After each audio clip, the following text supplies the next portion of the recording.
पूज्याय राघवेन्द्राय सत्यधर्मरताय च भजतां कल्पवृक्षाय नमतां कामधेनुवे.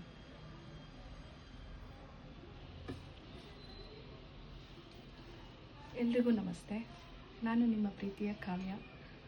ನನ್ನ ಇನ್ಸ್ಟಾಗ್ರಾಮ್ ಐ ಡಿ ಇವತ್ತು 10K ರೀಚ್ ಆಗಿದೆ, ಫಾಲೋವರ್ಸ್ ಆಗಿದ್ದಾರೆ.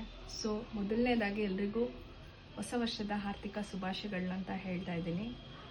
ನನಗೆ 10K ಫ್ಯಾಮಿಲಿ ಆಗಿರೋದು ತುಂಬ ಖುಷಿ ಆಯಿತು. ನಿಮ್ಮ ಸಪೋರ್ಟು ಹೀಗೆ ಇರಲಿ ನನ್ನ ಮೇಲೆ ಅಂತ ಕೇಳ್ಕೊತಿದ್ದೀನಿ. Thank you so much. ಯಾರೆಲ್ಲ ನನಗೆ ಸಪೋರ್ಟ್ ಮಾಡಿದ್ದೀರಾ, ಫಾಲೋವರ್ಸ್ ಆಗಿದ್ದೀರಾ ಮತ್ತು ಅನ್ಫಾಲೋ ಮಾಡೋರಿಗೂ ಥ್ಯಾಂಕ್ ಯು ಸೋ ಮಚ್ ಅಂತ ಹೇಳ್ತಾ, ಇವತ್ತು ಗುರುವಾರ, ರಾಯರು ಎಲ್ರಿಗೂ ಒಳ್ಳೇದು ಮಾಡಲಿ ಅಂತ ಕೇಳ್ಕೊತ, ರಾಯರ ಆಶೀರ್ವಾದದಿಂದನೇ ನನಗೆ ಇಷ್ಟೆಲ್ಲ ಸಪೋರ್ಟ್ ಸಿಕ್ಕಿದೆ. ಏನೇ ಇದ್ದರೂ ಇವತ್ತು ನಾನು ಇಲ್ಲೇನೇ ಇದ್ದೀನಿ ಅಂದರೂ ರಾಯರ ಆಶೀರ್ವಾದದಿಂದನೇ ನಾನು ಇಲ್ಲಿರೋದು. ಸೊ ಎಲ್ರಿಗೂ ಕೂಡ ಥ್ಯಾಂಕ್ ಯು ಸೋ ಮಚ್ ನನ್ನ ಸಪೋರ್ಟ್